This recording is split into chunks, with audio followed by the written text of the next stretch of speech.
Yo, what's up guys, LordSando here, and in today's video I'm going to be talking about recent Deepwoken updates and how they affect the meta and what the game is looking like. As you obviously know, the game is in its infant stages and balancing right now is a pretty big thing that the developers need to work out.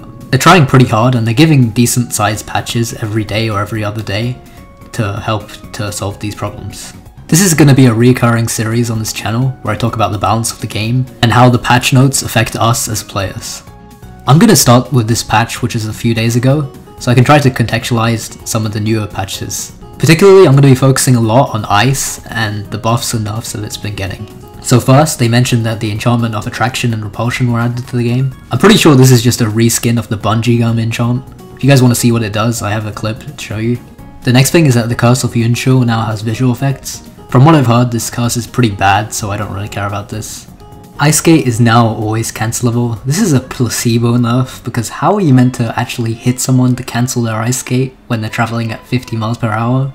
The only way I can think of is if you have an auto-aim move, like Ice Daggers.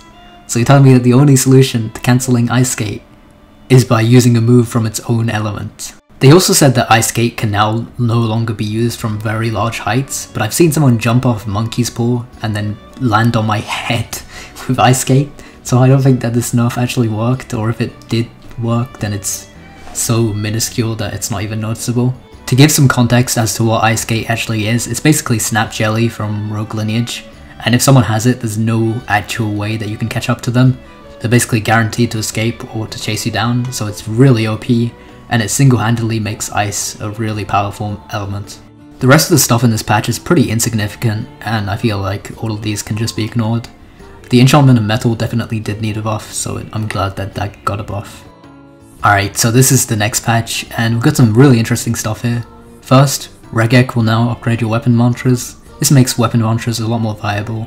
If you don't know who Regek is, he's the NPC that allows you to actually upgrade non-elemental mantras.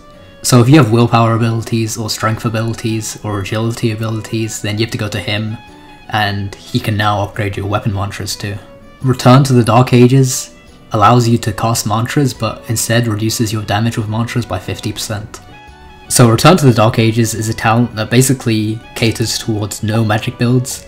It makes it so that all damage that enemy mantras do to you is 50% less, but all damage that you do to enemies with mantras is 50% less. It used to also buff your physical damage, like your Eb1 damage, but that was removed in the next patch, and I'm glad it did because that was really OP.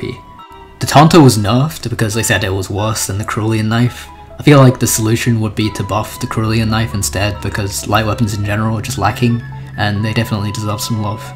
Out of the bug fixes, the most important one is that Stone Knights can now float, so you're not able to cheese them with the Valley of the Heroes method that I showed you guys in that video earlier.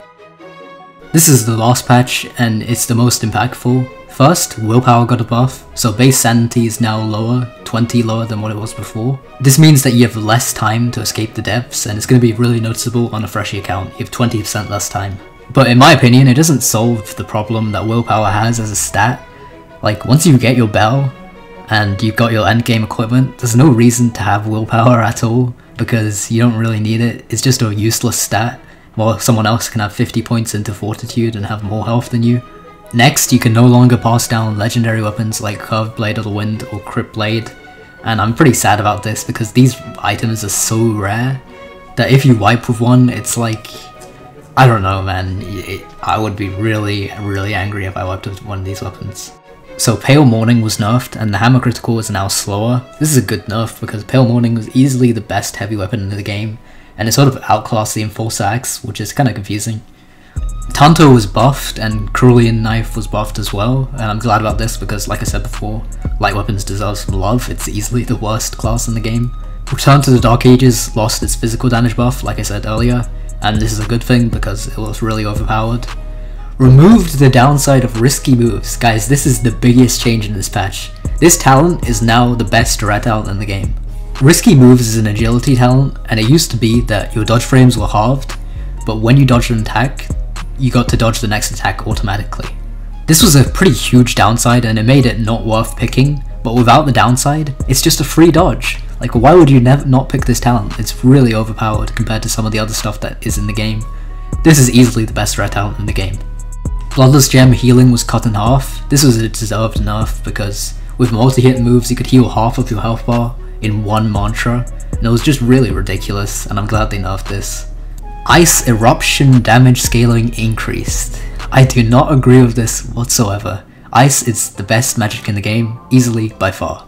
This element does not need any damage buffs at all. It needs damage nerfs. Like, have you seen that clip from Infinasu's YouTube channel where he takes 60% of his health bar from one ice mantra? Ice has the most mobility in the game, apart from maybe Shadow, and even then it's still outclasses Shadow in mobility. It also has the most damage in the game. Nothing even comes close to the amount of damage that this element does. And it also has one of the most range and AoE of any elements in the game. This element is clearly overpowered, it does not need any buffs, and maybe they should look into nerfing it.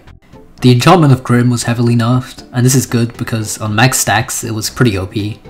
Uproar was also nerfed, and this is a great change because Uproar was just free hyper armor, and it still is, and it's a really good rare talent, and this definitely deserves a nerf.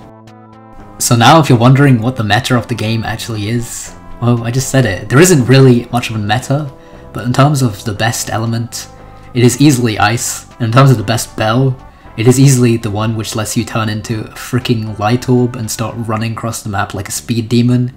None of the other stuff even comes close to those two things. In terms of weapons and weapon balancing, I feel like they're doing a good job. There is quite a lot of diversity in weapons. I see people using hero blades, rifle spears, shattered katanas, enforcer axes, pale mornings, but not so much on the light weapons, and I do want to see those getting buffed. I feel like the devs are doing a pretty good job of balancing so far, apart from their negligence over the fact that ice magic is disgusting. But this is the really early stages of the game, and it's not surprising that some stuff is OP and unbalanced. This is all going to get fixed and adjusted in the later stages of the game. I sort of like to think of these OP things as sort of like the early Phoenix Feather from Rogue Lineage. It was a problem and it got nerfed and eventually removed from the game, and I feel like that's what's going to happen with some of this stuff. Alright guys, that's all I have to say about the patches and the current meta of Deepwoken.